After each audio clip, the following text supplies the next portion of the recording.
오늘 제가 여러분들에게 전해드릴 하나님의 말씀 제목은 회개하라. 그리하지 아니하면 내가 속히 내게 가서 그들과 싸우리라는 이런 제목을 가지고 하나님의 말씀을 전해드리도록 하겠습니다. 우리 제목만 우리 한 목소리로 함께 읽어보도록 하겠습니다. 회개하라. 그리하지 아니하면 내가 속히 내게 가서 그들과 싸우리라. 여기서 내가 속히 내게 가서 그들과 싸우리라고 되어 있는데, 여기 싸우시는 그 주체는 누구십니까? 바로 우리 재림하시는 주님께서, 우리 예수님께서 참으로 싸우신다는 겁니다. 근데 또 싸우는 대상은 또 누굽니까?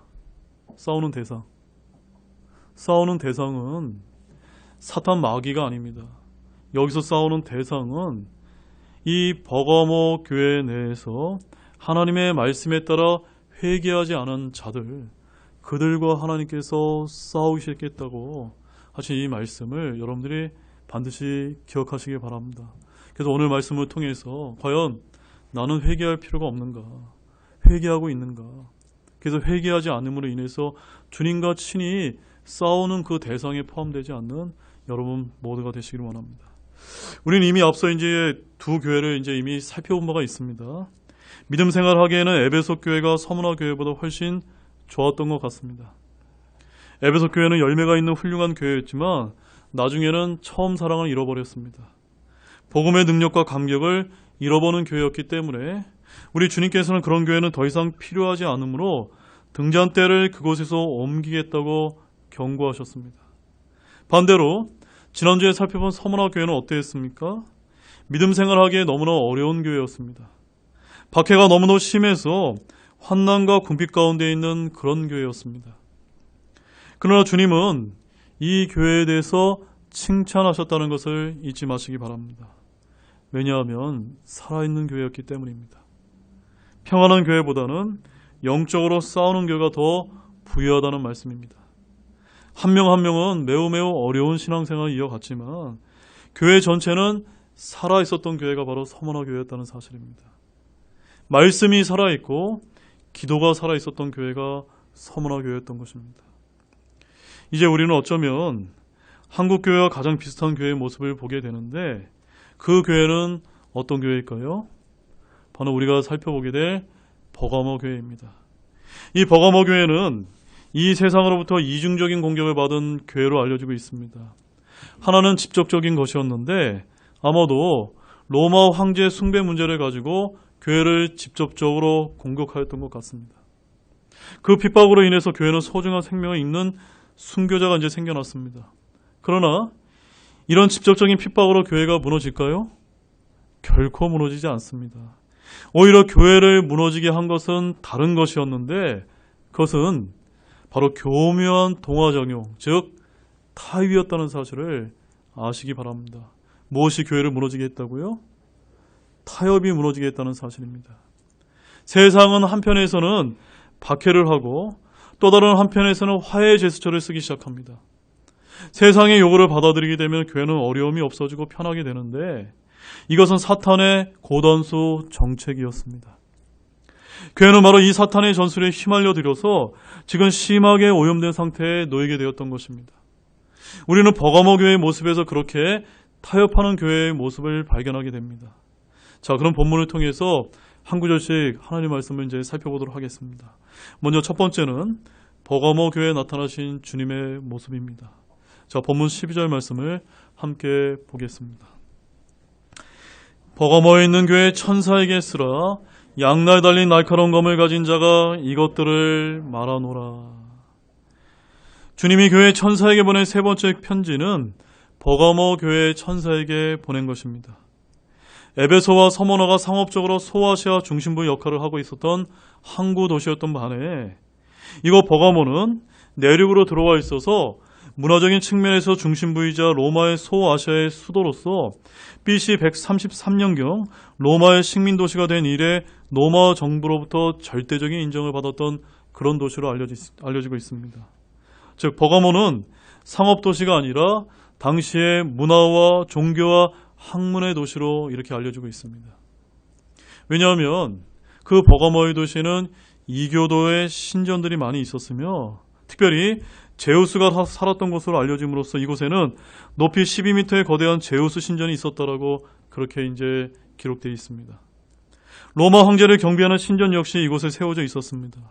제우스 신전, 디오니오스 신전, 아데미 신전, 아스클레피오스 신전 등 또 로마 황제 숭배를 위한 세 개의 거대한 신당 등 갖가지 우상 숭배 신전들이 가득 차 있었던 도시가 버가모였다는 사실입니다. 주님께서 버가모라는 도시를 일컬어서 그곳은 뭐라고 이제 표현하셨습니까? 사탄의 자리가 있는 곳이라. 사탄의 자리가 있는 곳이라고 불렸던 그 도시가 바로 버가모였던 것입니다. 즉 사탄이 거하는 곳이라고 말씀하신 데는 바로 이러한 이유가 있었던 것입니다. 버가모라고 하는 이름은 본래는 숱한 결혼이라는 뜻을 가지고 있습니다. 그래서 교회 사적으로 볼 때 주 325년에서 500년까지의 기간으로 봅니다. 이 기간은 여러분들이 잘 아시는 것처럼 로마 카톨릭 교회가 역사의 전면에 등장해서 이후로 중세 암흑 시대를 열게 되는 그런 시대였습니다. 이런 그대로 이 교회는 세상과 타협하는 교회, 세상과 결혼한 교회, 각종 이교도들이 교회 내로 들어와 혼합하는 그런 교회식이었습니다. 숱한 고통으로 그리스도의 향기를 뿜었던 서머나 교회와 달리 버가모 교회에는 배교한 교회, 주님께서 이혼 증사라고 말씀하신 부패한 성경을 지니고 있었던 수많은 신실한 신자들이 음녀 바벨론 교회에 의해서 죽임을 당했다라고 이렇게 알려지고 있습니다. 사탄은 거짓 교회를 사용해서 성경을 불태우고 성경 신자들을 죽이며 가증한 것들을 널리 퍼뜨리기 시작했습니다. 우리는 버가모 교회의 문제를 무엇보다 주님이 이 교회에 나타나신 모습을 통해서 짐작해 볼 수가 있습니다.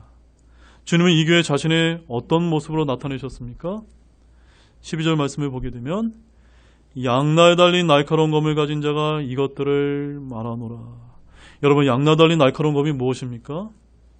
히브리서 말씀에 보게 되면 살아있고 권능 있는 하나님의 말씀이지 않습니까? 바로 주님은 자신을 양날에 달린 날카로운 검을 가진 자라고 소개하십니다.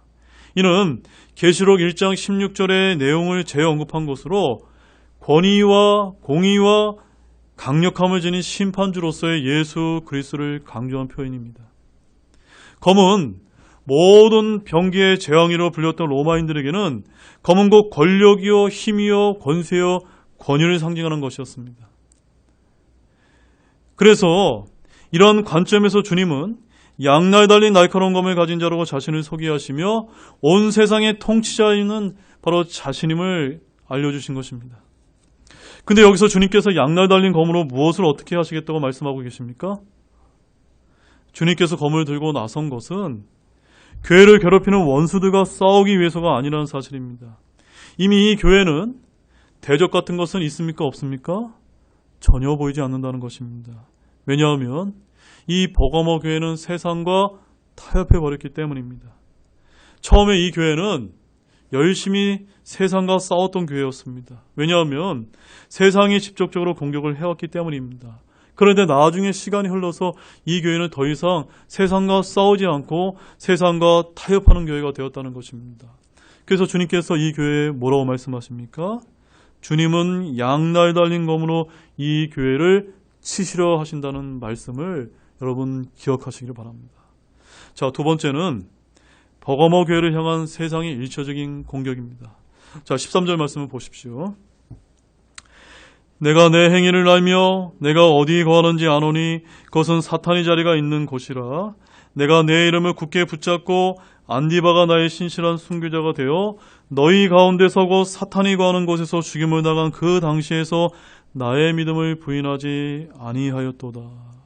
자, 이 말씀을 보게 되면 주님은 버가모 교회의 행위를 알고 거하는 것을 아신다고 하십니다. 그러면 먼저 버가모 교회의 행위는 무엇이었을까요? 주님의 이름을 굳게 붙잡고 순교자가 되어서 죽임을 당할 때도 믿음을 부인하지 않은 교회였다는 사실입니다. 내가 내 이름을 굳게 붙잡고 라는 이 말씀은 이 버가모 교회가 초기에는 주 예수님의 이름을 굳게 붙잡았었던 그런 교회임을 알려주시는 것입니다. 이 세상에는 수많은 신들이 있습니다. 영웅들의 이름이 있습니다. 왕들의 이름이 있고 성인들의 이름이 있고 천사들의 이름이 있습니다. 그러나 우리가 붙들어야 될 이름은 무엇입니까? 바로 주 예수 그리스도의 이름이 아닙니까? 이 버가모 교회는 초창기에는 예수님의 이름을 붙듦으로 인해서 많은 이들이 고통을 받고 죽고 미움을 받아 순교하는 일까지 있었다고 이제 말씀하고 있는 것입니다.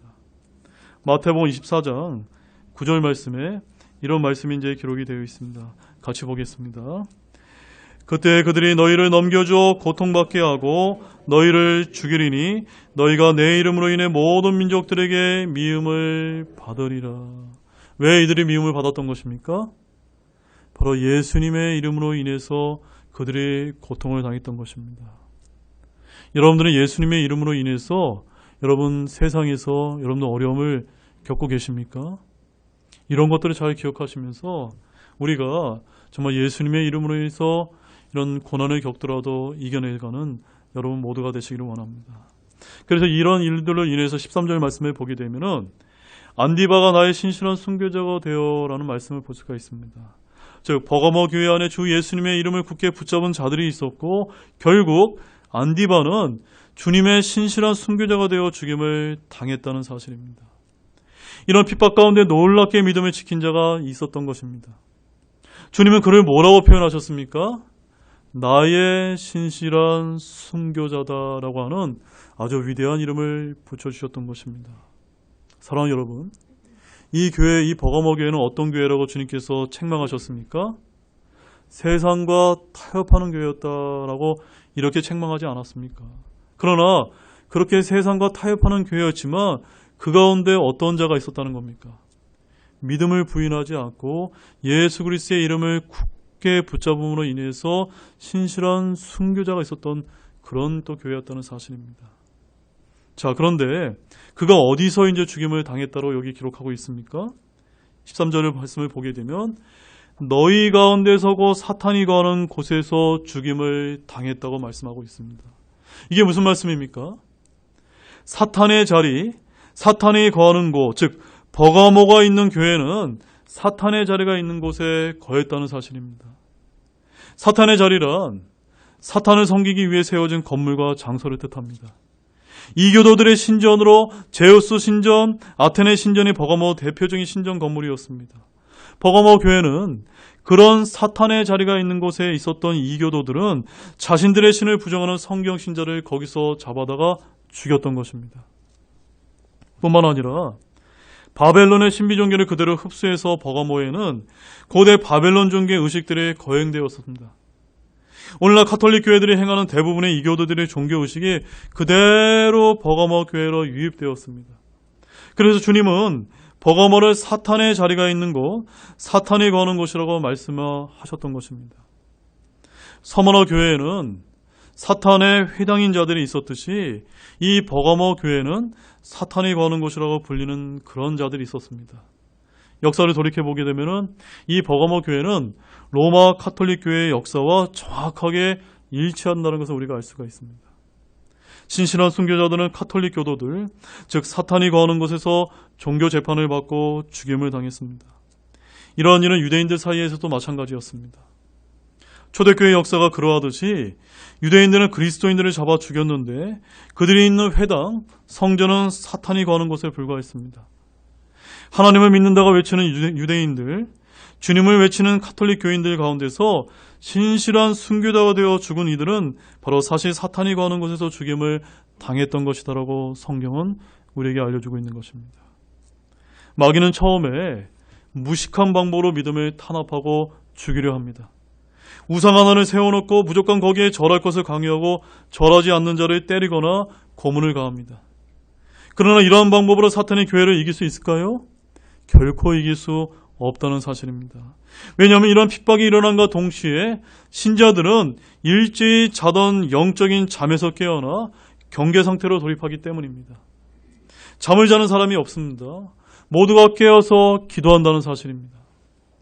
그래서 버가모 교회에는 주 예수 그리스도의 이름을 굳게 붙잡는 성경 신자들이 있었던 것입니다. 바로 안디바처럼 신실한 순교자가 되어서 죽임을 당할 정도로 말입니다.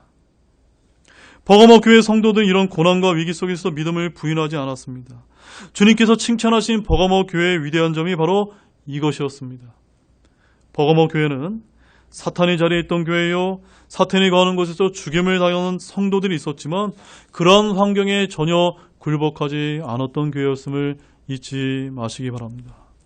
그리고 우리 주님께서는 이런 성도들의 고난과 수고와 헌신과 수고를, 또한 눈물과 행위들을 결코 잊지 아니하신다라고 말씀하십니다. 주님은 각자의 행위들을 갚아주시고 보상해 주시기 때문에 13절 앞부분에 내가 내 행위를 알며 라고 이렇게 말씀하고 계신 것입니다. 히브리서 6장 10절 말씀에 또 이와 같은 말씀이 있습니다. 우리 같이 한번 읽어보도록 하겠습니다. 하나님께서는 불의하지 아니하사 자신의 이름을 위해 너희가 보여준 너희의 행위와 사랑의 수고, 곧 너희가 성도들을 섬긴 것과 또 섬기고 있는 것을 잊지 아니하시리라. 아멘이십니까? 여러분들이 이 교회를 위해서, 이 지체들을 위해서, 또는 다른 세상에서 죽어가는 영혼들을 위해서 여러분들이 수고하고 고난을 겪고 눈물을 흘리고 행위를 하게 됐을 때 누가 잊지 아니하신다고요? 우리 주님께서 결코 잊지 않는다는 사실을 여러분들 꼭 기억하시기 바랍니다. 자, 이제 세 번째는 버가모 교회를 향한 주님의 두 가지 책망인데, 주님께서 이 버가모 교회를 향해서 두 가지를 책망하셨습니다. 첫 번째는 발람의 교리였고 두 번째는 니골라당의 교리였습니다. 자, 발람의 교리는 무엇이고 니골라당의 교리는 무엇일까요? 자, 본문 14절 말씀을 먼저 읽어보도록 하겠습니다. 그러나 내가 너를 책망할 것이 몇 가지 있나니 이는 거기에 발람의 교리를 붙잡는 자들이 내게 있기 때문이라. 그가 발락을 가르쳐 이스라엘 자손 앞에 걸림돌을 놓게 하고 우상들에게 희생물로 바친 것들을 먹게 하며 또 음행하게 하였느니라. 자, 이 버가모 교회의 첫 번째 문제점은 무엇이었습니까? 발람의 교리를 붙잡는 자들이 있었다는 사실입니다. 사랑하는 여러분, 사탄 마귀는 한두 사람을 붙잡아서 죽일 수는 있을지 몰라도 이러한 방법으로는 교회를 결코 이길 수 없다는 것을 알면서 이제 사탄 마귀는 작전과 전략을 바꾸게 되는 것입니다. 주님은 버가모 교회를 향해서 내가 너를 책망할 것이 몇 가지 있나니 라고 여기서 이제 하고 계신 것을 주목하십시오. 주님은 칭찬하실 것은 칭찬하시고 책망할 것은 책망하시는 분이십니다. 그래서 이는 거기에 발람의 교리를 붙잡는 자들이 내게 있기 때문이다 라고 이렇게 책망하시면서 버가모는 외적인 핍박은 잘 이겨냈지만 속으로 파고드는 유혹은 이겨내지 못했던 것임을 알려주고 있는 것입니다. 버가모 교회의 문제는 크게 두 가지로 나타났는데, 하나는 교회 지도자 계층의 타락이었고 다른 하나는 그로 인해서 신자들 가운데 일어나게 된 방종이었습니다. 두 가지가 뭐라고요? 교회 지도자들의 문제가 첫 번째고 그 지도자들 때문에 성도들 사이에 일어났던 방종이었다는 사실입니다. 버가모 교회는 순수한 주님의 말씀이 아닌 이교도의 교리, 세속화된 풍습, 세상 철학 등이 이미 자리를 잡고 있었습니다. 유대인들이 주님의 말씀보다 사람들의 전통과 계명을 더 따랐듯이 이 버가모 교회 역시도 교회의 전통과 교회의 법과 교황의 가르침, 사람들이 만든 교리를 주의 말씀인 성경처럼 수용하기 시작했던 그런 교회였습니다. 그러면 이제 발람의 교리는 무엇일까요? 민수기 22장에서 24장을 여러분들이 가보시게 되면 거기에 이제 발람에 대한 이야기가 이제 등장하는 것을 알 수가 있습니다.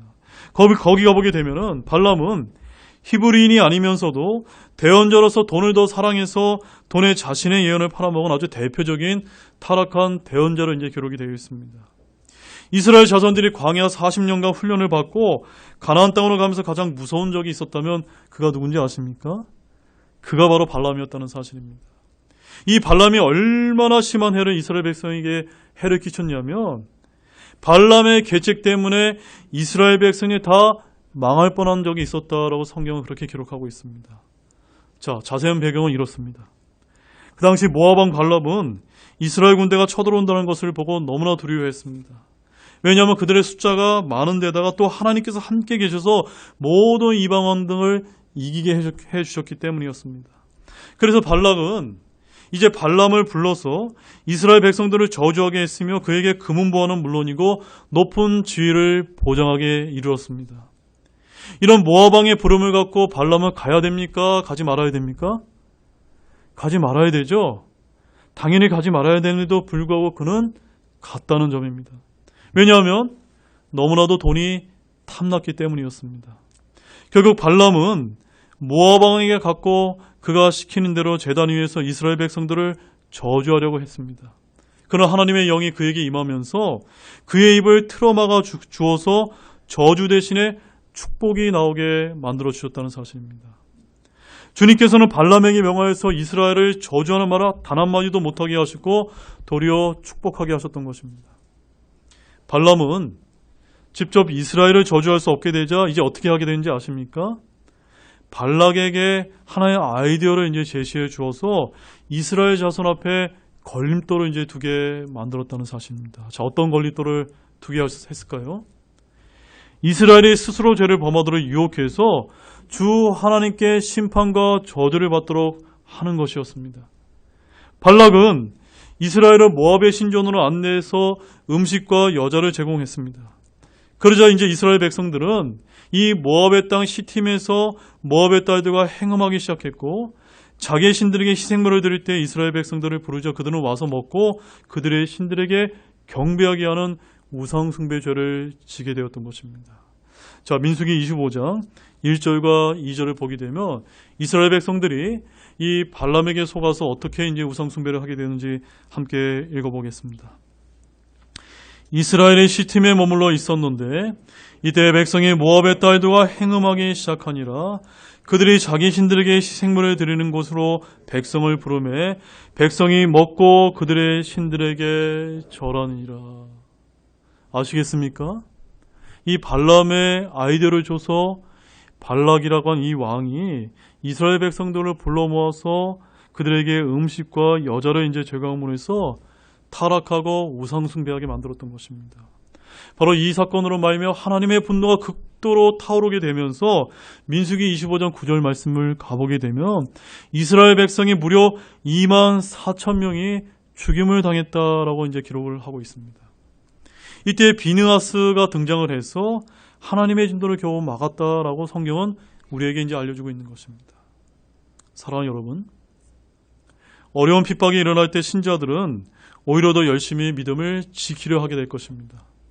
그런 믿음의 박해가 없어지고 편안한 삶이 오게 되면 믿음의 경계를 풀고 한 사람씩 육신적인 삶으로 돌아가게 됩니다. 사실 이때 교회는 하나님의 축복에서 더 멀리 떨어지기 시작한다는 것을 기억하시기 바랍니다. 이스라엘 백성들을 하나님의 축복에서 떨어지게 한 것은 혹독한 광야의 기후나 궁핍이나 고난이 아니었습니다. 무엇이었습니까? 눈앞에 보이는 풍요로운 음식과 이방 여인들이었다는 사실입니다. 우리가 더 긴장해야 되는 때는 믿음 때문에 어려운 핍박을 당할 때보다 오히려 그 핍박이 끝나고 생활이 평안해지고 풍요로워지고 안정되어 있음을 기억하시기 바랍니다. 그때는 바로 발람의 교리가 파고 들어오게 되는 것입니다. 발람의 교리가 무엇입니까? 발람의 교리는 음행과 우상 숭배라는 것입니다. 발람의 교회는 바로 혼합이요 타협이었다는 사실입니다. 이 버가모 교회 발람의 교리가 어떻게 유입되는지 정확히 말하기는 어렵습니다. 우리는 두 가지 정도로 이제 유추해 볼 수가 있는데, 우선 하나는 전에 핍박을 하던 사람들이 교회 지도자들을 불러서 화해를 청하는 것입니다. 그리고 많은 사례를 주면서 자기들의 신전 의식에 참석만 해달라는 것입니다. 그리하면 핍박을 멈추겠다는 것입니다. 우상하게 절할 필요도 없고 그냥 뒷좌석에 앉아주기만 하면서 자리를 지켜주기만 하면 된다라고 이렇게 유혹했을 것입니다. 우선 더 이상 환난을 당하고 싶지 않고 또 사례도 탐이 나는데 우상에게 절하는 것은 아니니까 한두 번 가서 참관도 한번 합시다. 그러면 그 지도자들은 신자들이 우상에게 가서 절하고 음식을 먹으며 거기 있는 여인들과 성적인 관계를 하는 것을 결코 책망하지 못할 것입니다. 왜냐하면 지도자들이 거기에 있다는 사실 그 자체가 그런 우상을 정당화시켜버리는 것이기 때문입니다. 신자들은 항상 지도자가 하는 것을 넘어서면 넘어섰지 그 이하는 아니기 때문입니다. 그러면 그가 그런 우상의 제사에 참석한 자체가 신자들에게 올무와 걸림돌을 놓은 것이 되고 마는 것입니다. 또 다른 하나는 우상 숭배에 참여하는 자가 교회 안에 있는 것입니다. 그러나 그가 교회 안에서 실력자이고 많은 도움을 주는 사람이라고 합시다. 만약 그런 사람이 교회를 떠나는 날이면 교회는 너무 많은 손실을 입게 되기 때문에 그가 우상숭배를 하거나 방종한 삶을 사는 것을 알면서도 결코 책망하지 못합니다. 그러면 결국 그 사람은 많은 사람들의 믿음에 올무가 됩니다. 사람들은 그가 우상숭배를 하고 방종을 해도 교회는 축복을 하는구나 라고 생각해서 결국 그런 삶을 따라가고 마는 것입니다. 그래서 지도자 위치에 있는 사람이 방종하거나 다른 사람의 미움에 올무를 놓을 때는 그냥 넘어가서는 될까요? 안 될까요? 안 되는 것입니다. 아예 공개적으로 그 부분에 대해서 책망을 하든지 그 문제에 대해서 교회의 입장을 분명히 밝혀야 되는 것입니다. 그렇지 않게 되면은 발람에게 걸려 넘어졌던 이스라엘처럼 무서운 거짓된 믿음이 교회 안에 퍼지게 되는 것입니다. 이 거짓된 믿음은 마치 누룩처럼 퍼져나가게 되는 것입니다. 이처럼 버거모 교회는 외부에서 오는 핍박은 잘 참아냈지만 결국 편안한 삶이 주는 내부의 유혹은 이겨내지 못했던 것임을 아시기 바랍니다. 한꺼번에 몰려오는 핍박은 이겨냈지만 지속적으로 조금씩 파고 들어오는 죄의 유혹은 이기지 못하고 발람의 교를 따라 우상의 제물을 먹고 이방 여인과 성적으로 범죄한 이스라엘 백성들의 꼴이 되고 말았던 것입니다. 발람이 발락을 가르쳐 이스라엘 자손들 앞에 걸림돌을 놓게 했듯이 마귀는 오늘날도 성도들의 길에 올무를 놓는다는 것을 잊지 마시기를 바랍니다. 따라서 우리는 마귀의 올무에 걸리지 않도록 조심하시기를 바랍니다. 신약 성경에는 발람의 교리는 음행과 우상숭배입니다. 세상과의 타협이 우상이요 탐욕이 우상숭배임을 아시기 바랍니다. 이와 같이 버거모 교회는 신실한 순교자라는 칭찬을 들을 정도로 그 믿음을 인정받았지만 또한 그 중에 몇몇이 세상과 타협함으로 음행과 우상숭배를 자행했다는 사실입니다. 사탄은 성도들을 유혹하여 세상과 구별된 삶을 살아가게 하기 위해서 세상과 믿음을 동시에 받아들여 모든 것을 타협하면서 적당히 살면 안 되냐고 우리를 유혹하게 된다는 사실입니다. 따라서 우리가 무엇을 경계해야 되겠습니까? 교회 내에서 적당주의를 경계하시기를 바랍니다. 뭘 조심해야 된다고요? 적당주의입니다. 목사님, 이렇게만 하면 되지 않겠습니까? 또 이렇게만 좀 하면 어떻습니까? 결코 그래서는 안 됩니다. 발람의 교리가 바로 그래왔던 것을 잊지 마시기 바랍니다. 자, 이제 본문 15절 말씀에 주님께서 뭐라고 말씀하신지 읽어보겠습니다. 이와 같이 내게도 니골라당의 교리를 붙잡는 자들이 있는데 내가 그것을 미워하노라. 첫 번째가 발람의 교리고 두 번째가 니골라당의 교리였다는 사실입니다.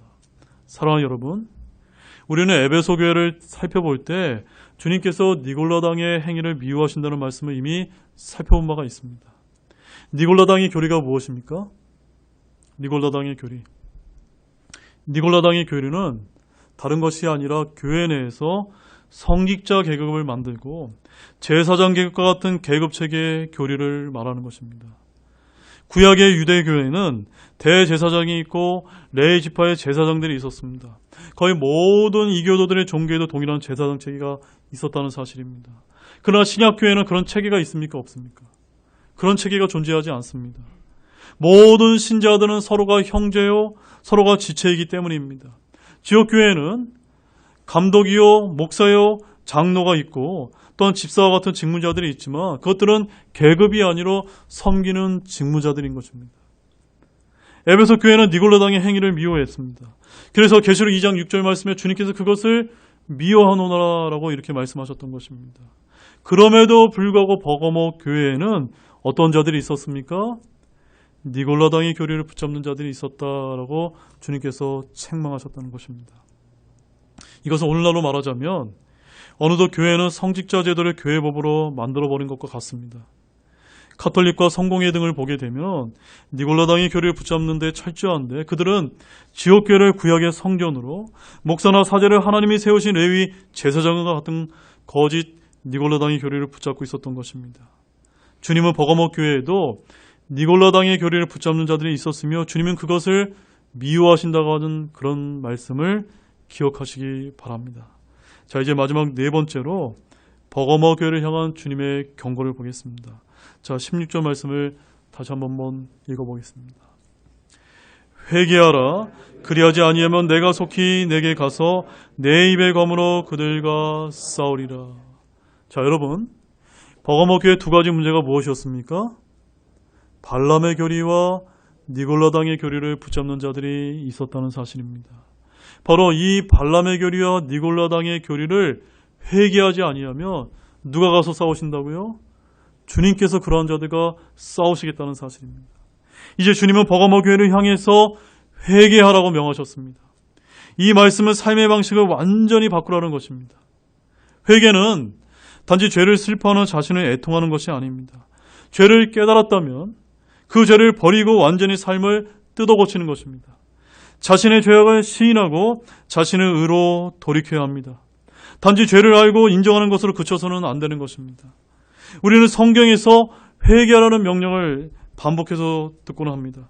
주님은 교회 보낸 글에서 죄를 책망하시고 회개할 것을 명령하고 계십니다. 에베소 교회는 회개하지 아니하면 등잔대를 옮기겠다고 경고하셨습니다. 버가모 교회는 회개하지 아니하면 주님께서 직접 와서 자신의 입의 검으로 싸우시겠다고 경고하셨습니다. 자, 그런데 본문을 보십시오. 주님께서 누구와 싸우시겠다고 말씀하고 계십니까? 마귀들과 싸우는 것이 아닙니다. 버가모 교회에 회개하지 않는 자들과 친히 주님께서 싸우시겠다는 사실입니다. 발람의 교리를 붙잡는 자들, 니골라당의 교리를 붙잡는 자들과 주님께서 친히 싸우신다는 사실입니다. 주님께서 대적하고 싸우시는 사람들이라면 그 인생은 이미 끝난 것입니다. 하나님은 교만한 자들을 대적하십니다. 하나님은 발람과 니골라당의 교리를 붙잡는 자들과 친히 싸우심을 잊지 마시기를 바랍니다. 자, 이제 결론의 말씀을 드리겠습니다. 사랑하는 여러분, 오늘날 우리는 직접적인 핍박보다는 은근히 찾아오는 유혹이나 평안한 삶이 더 무섭고 치명적일 수 있다는 사실을 깨달으시기 바랍니다. 주님의 길에서 벗어나지 않도록 결단하시기를 바랍니다. 지금 교회는 세상과의 음행, 물질 만능의 우상 숭배가 가득하고 특히 오늘날 교회는 WCC와 같은 에큐메니칼 운동을 명분으로 인해서 교회가 우상 숭배와 타협하도록 에워싼다는 사실을 잊지 마시기를 바랍니다. 이럴 때 우리는 어떻게 해야 되겠습니까? 깨어서 믿음을 부인하지 않고 주님이 기뻐하시는 좁은 길을 뚜벅뚜벅 걸어가시는 모든 분들이 되시기를 바랍니다. 그때 주님께서 우리에게 은혜와 화평을 우리에게 부어주실 줄로 믿으시길 바랍니다. 그런 모든 분들이 되시기를 우리 주 예수 그리스도의 이름으로 축원드립니다. 우리 다 같이 일어나시겠습니다.